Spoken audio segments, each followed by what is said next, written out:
I think about when it comes to the mind is that self-talk. Yes. When I'm having my good days and my bad days, and when I'm having days where I might be a bit more negative on myself than I probably should be. How do those things play into emotional intelligence, self-awareness, all of that? Your self-talk is a huge aspect to how you feel. So for the family who aren't aware, we all kind of talk to ourselves. Some do it quietly, some do it aloud. I do it aloud sometimes. I do too. Yeah. You know what? In an empty room, sometimes you need to have a little bit of conversation. I do it in a crowded room.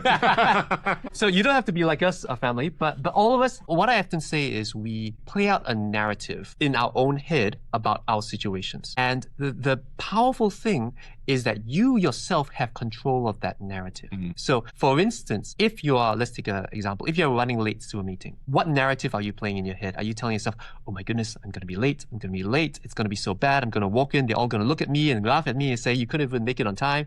And all of that, things that you are telling yourself, what is it doing to your emotional state? It's causing you anxiety. It's causing you stress. It's causing you worry and frustration. And it's kind of dragging that emotional state down. What's the outcome of that? You're gonna possibly try speeding a bit more on the freeway. You're gonna try to be a bit more aggressive on the road. When you show up, you'll probably be a lot more flustered. So that's the impact of your thought life on your emotions and your outcomes. But in that same circumstance, you can be telling yourself, hey, it's gonna be all right. You know, it's the meeting's not going to start without me.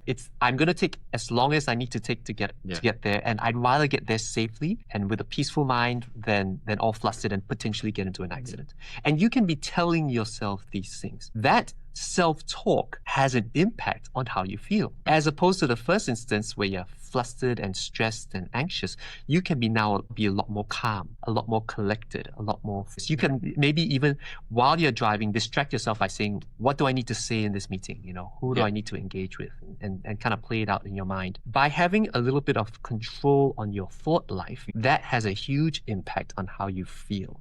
And so even identifying, hey, what am I saying to myself? Am I being more negative or am I being more positive? What voice am I speaking into my own life and what emotions is that driving? And then that steps into that self-management space. Well, how do I want to feel? And how should I be speaking to myself to make me feel in those ways? Okay.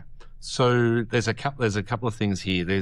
So the way we talk to ourselves shapes how we feel. Yes. But how we feel shapes how we talk to ourselves. That's right. Yes. Yes. So it's bi-directional. Bi-directional. It goes both ways.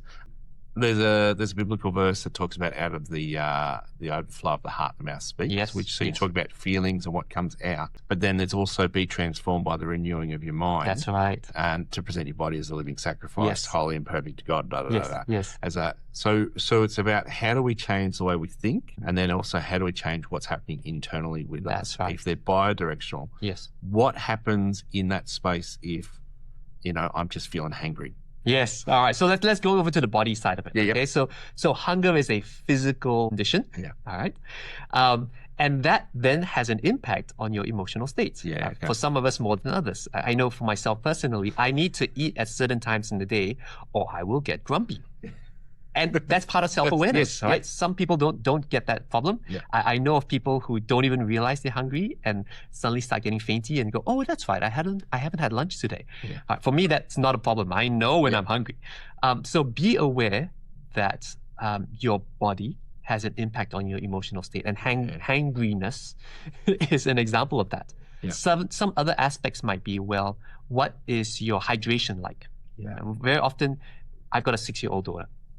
And when she's grouchy and upset and throwing a tantrum, the natural inclination is to say, well, that's the problem. But there might be something that is beneath that. So the first thing I do is, have you been drinking your water? Let me take a look at your water bottle. Wow, okay, you haven't been drinking very much at all. Let's hydrate you first and maybe that will help. So something similar like that. It could be physical fitness. Have you had enough exercise? Have you been out in the sun? Get some fresh air. So all of these physical things can impact your emotional state. And if you want to boost on your emotions, consider what on the physical level you can do to pop it up. That's great advice. We're going to take a quick break. We're going to come back in a moment to continue the conversation with Dan Tan. He's from The Positive Difference, and you're on Sonshine.